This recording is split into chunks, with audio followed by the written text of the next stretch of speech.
नमस्कार, the angle में आप सभी का स्वागत है। इस वक्त की अहम खबरें लेकर मैं हूं आपके साथ नीतू शर्मा। रुक करेंगे खबरों की तरफ, लेकिन सबसे पहले एक नजर हेडलाइंस पर। केंद्र सरकार का बड़ा फैसला, मार्च 2021 तक कोई नई सरकारी योजना नहीं होगी शुरू। मुख्यमंत्री अशोक गहलोत ने पुलिस विभाग को दिए कई तोहफे, बेहतरीन काम करने वाले पुलिस अफसर को मिलेगा सीएम पुलिस पदक। सीएम अशोक गहलोत ने वीसी के जरिए किया राजकौशल पोर्टल को लॉन्च, श्रमिकों को स्केल के आधार पर मिलेगा रोजगार। और चिकित्सा मंत्री रघु शर्मा ने पर्यावरण दिवस पर किया एसएमएस अस्पताल में वृक्षारोपण, ज्योति विकास संस्थान के पोस्टर का भी किया विमोचन। भारत और चीन के बीच लद्दाख में चल रहे तनाव के बीच शनिवार को डेलीगेशन लेवल की होने वाली बातचीत पर सबकी नजरें टिकी हुई है। दोनों पक्षों के बीच पहले कई दौर की मीटिंग बेनतीजा खत्म हुई थी। इस बार की बातचीत के लिए भारत ने चीन को घेरने के लिए चक्रव्यूह तैयार कर लिया है। अभी गलवान घाटी समेत कई इलाकों में दोनों तरफ की सेनाएं आमने सामने हैं और तनाव चरम पर है। माना जा रहा है कि इस बैठक में 4-5 मुद्दों पर चर्चा हो सकती है। कल होने वाली बातचीत में भारत का नेतृत्व लेफ्टिनेंट जनरल हरिंदर सिंह करेंगे। उनके साथ मेजर जनरल बापट और ब्रिगेडियर एवं कर्नल लेवल के अधिकारी भी शामिल होंगे। इस बैठक में 4 से 5 अहम मुद्दों पर चर्चा होगी। कोरोना से न सिर्फ भारत की अर्थव्यवस्था बल्कि विश्व की इकोनॉमी सुस्त पड़ी है।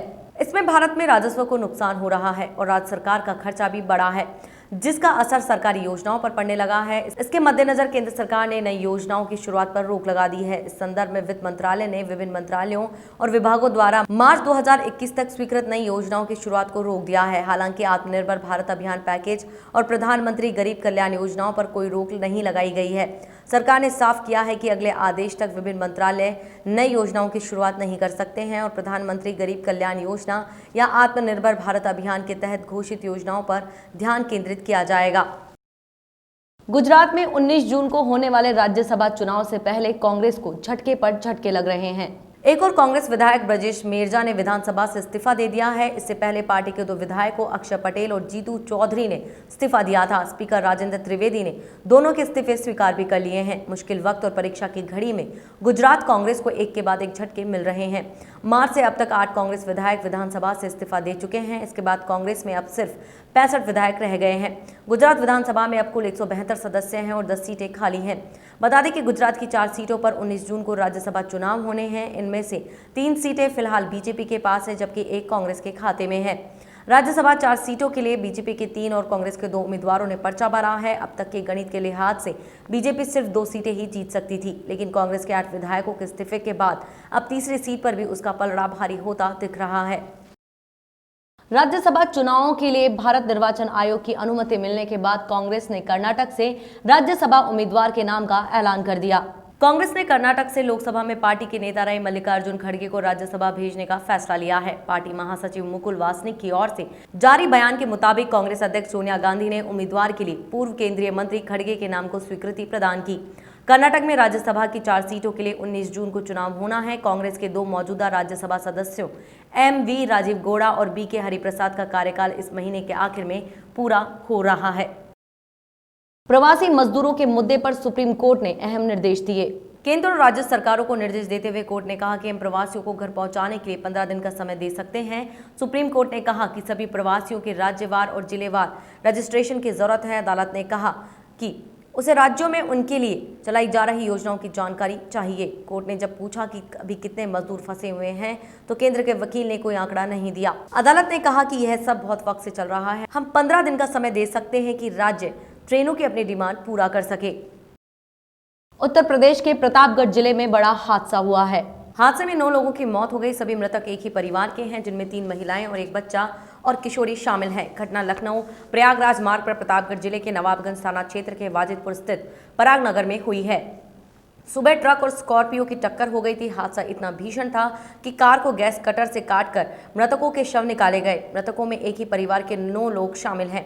इनमें 4 पुरुष, 3 महिलाएं, 1 किशोरी और 1 बच्चा शामिल है, जबकि एक व्यक्ति गंभीर रूप से घायल है, जिसे लखनऊ के लिए रेफर किया गया है। दुर्घटना पर यूपी के मुख्यमंत्री योगी आदित्यनाथ और राजस्थान के मुख्यमंत्री अशोक गहलोत ने शोक जताया है।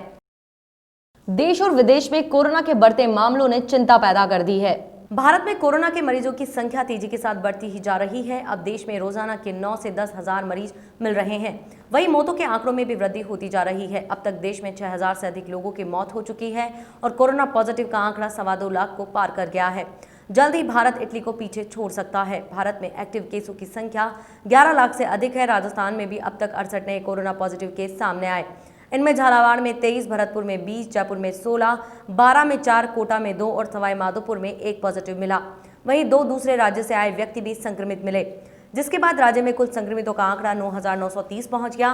प्रदेश में 2,555 एक्टिव केस है। 213 लोगों की मौत हो चुकी है। वहीं 7,162 मरीज कोरोना से ठीक हो चुके हैं और 6,551 मरीजों को छुट्टी मिल चुकी है। मुख्यमंत्री अशोक गहलोत ने वीडियो कॉन्फ्रेंसिंग के जरिए पुलिस महकमे के कामकाज की समीक्षा की। सीएमआर में हुई इस मीटिंग में मुख्य सचिव डीबी गुप्ता, एसीएस गृह राजीव स्वरूप, डीजीपी भूपेंद्र सिंह सहित पुलिस के आला अधिकारी और अधिकारी मौजूद रहे।